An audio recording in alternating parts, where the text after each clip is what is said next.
Welcome to the Land Your Bet Sports Betting Show. It is Thursday here as we get ahead of this 3-game slate on the day right before we get into the All-Star break. Hopefully you were watching last night's video because you're subscribed to that page and you're following along, as we did put up a bunch of projections for all 3 games. A couple things have changed, as we now know that nobody is playing for Memphis other than a few starters, probably Luke Kennard and Vince Williams Jr. And after that, good luck knowing these guys who are going to be in for Memphis. So we'll talk about how we're going to play that. These are the back-to-backs. I did forget that Memphis is also on a back-to-back. I just left it off here. That doesn't matter because nobody who played last night, except for a couple guys, are going to play in this one, as you'll see with that really lasting injury report for them.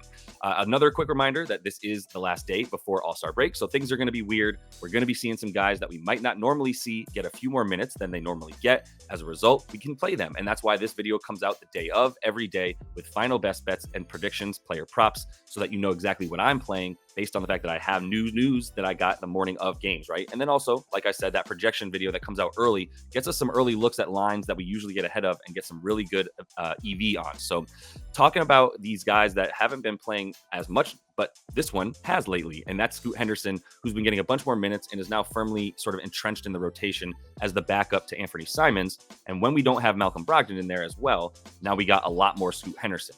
He's gone over this number of 17.5 points and assists combined in his last 5. He's averaging 11 potential assists in that time and nearly 7 assists per game in the about 32.5 minutes that he's been getting over these last 5 games. Malcolm Brogdon has played just one of those games over the last 5, or I believe 2 or 3 of those last games, but missed most of the last 3, just playing one of them. And Scoot's really gone off in that time. His numbers have, like I said, his minutes go up without Brogdon. They go up from 26 on the season to 29, but that's been even higher over the last 10 games where he hasn't played with Malcolm roughly 4 or 5 times. And in that time frame, we're looking at 32.5 minutes per game for the backup PG here for the Blazers. He's averaging his numbers jump up, right? 3 more points per game, a full assist per game more as well without Malcolm Brogdon in there. And so we're seeing him get a lot more involvement. He's gone over in 4 of 6. Technically, he's played 7 games without Malcolm Brogdon, but he only saw 6 minutes versus the San Antonio Spurs before he got hurt. So we don't really count that game as one that he played without Malcolm because he barely played. So I really like this bet for Scoot. It is my favorite one. We're going a full unit on that. And then we've got Vince Will Jr. And this shot up. I wasn't able to give it this morning when it came out right away because I knew I wasn't going to get to it in time to put a video out. But I did take Vince Will over 5.5 assists at plus money when there were still a bunch of other Memphis Grizzlies in the lineup and actually playing for this team. And this one now without everybody, like go look at it. Conchar, Triple J is probably not playing. Anyone who could handle the ball around point guard isn't playing for this team. It's just littered with most of their team on the injury report. So this is the only dude who probably has a future with this team, to be honest with you, once they actually get going next year and get all their guys back. I don't know that anybody else that's going to touch the floor tonight will see a single second of time on the Grizzlies when it matters next year outside of garbage time. So now that he's the only dude playing, I was already honed in on the fact that he is the point guard now for this Memphis Grizzlies team. It's wild. He's been the PG for the last 5 games. He's real, and the reasons I know that, his potential assists have gone up and his passes have gone up. His passes received have gone up, right? When you're the point guard and you're playing predominantly at the top of the key and owning that part of the floor, you pass the ball, you see if you can get some action on one side or the other. If it's not there, it's coming right back to you. That's why I love looking at the passes received as well. In the last 5, he's jumped up a ton from the previous 5, right? So in the last 5, most passes made on the team and most passes received. And both of those numbers are up very high. So he has more passes made, 8 more, than the next dude on the Grizz over the last 5 who's made that many passes. And the only dude who even comes close to the amount of passes he's received is Triple J, because he just demands the ball wherever he is, whenever he is, right? And that's the reason I don't mind going back up to the points, rebounds, and assists for Vince Will instead of just the assists, because I do believe he's the point guard. But now that we don't know we know he's going to be passing to dudes that aren't nearly as good as the starters that would be in there with him. I don't love the assist for him because we need other dudes to make shots. But I do still like them because he's going to have the ball in his hands a ton. He's going to be the focal point and the center of the offense where everything's going to be going through him or Santi Aldama. And if you want to take some Santi Aldama stuff, he's at 22.5 PRA. And I also like that bet as well. And I'm probably going to hit it, but wanted to make sure I got this video out for you while I still had these lines up. So I'm going to get the Vince Will out here for you. I've already put a unit on that one and recommend it, obviously. Third best bet of the 4 total that I'm bringing you today. We're going JK under, and it's a dude that we've gone over with. Obviously, as you know, I haven't gone under for Kuminga since, I don't know, the last 3 weeks when he was just started his torrid pace of getting over these in like 7 straight or whatever it was, 8 of 9, 9 of 11. He was going over. And now it's just a little bit different. So this number has gotten way out of hand. It's at 29.5 PRA, and that's about as high as we've seen it for him, to be honest. Like, he's normally at about 25, 26 PR, points and rebounds, and now we're adding a 3 assist to this, and he hasn't been diming at all. He hasn't been shooting threes at all. So that's the reason that I'm really like, look, Draymond's back. Things have settled down into what this team is. And there's a few other things about this game with Utah that really make me go, yeah, I love an under for Kuminga in this one. Under in his last 5.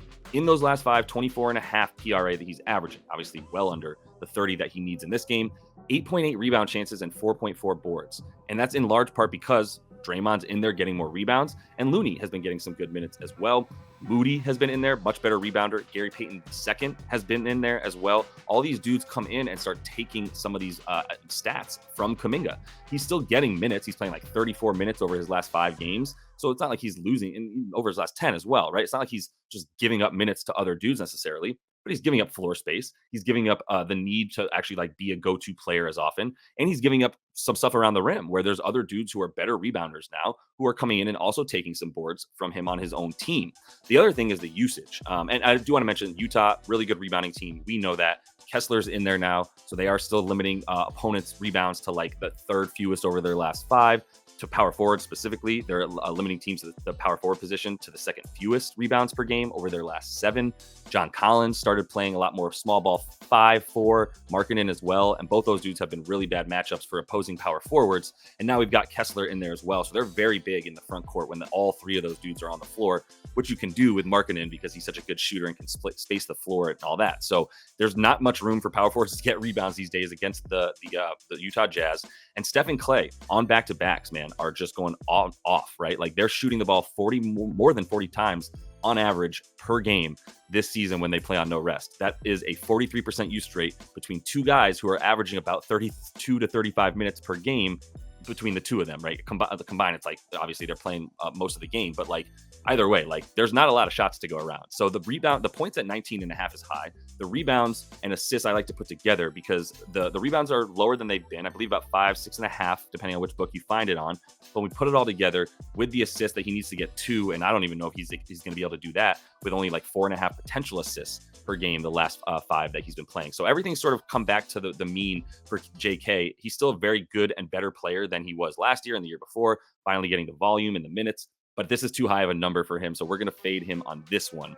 And last bet here, I put at the very end because I didn't want to scare you away from the fact that I also took Scoot Henderson, as you can see, the Trailblazers, other point guard, the backup, and now I've also got the starter in there, and I'm going strictly after his points. But the thing is, Scoots is really low. I like his points at about 12.5 and his assists at about 5.5. Those are great numbers, both of them. So I just put them together in case he wants to do one of them more than the other in this game.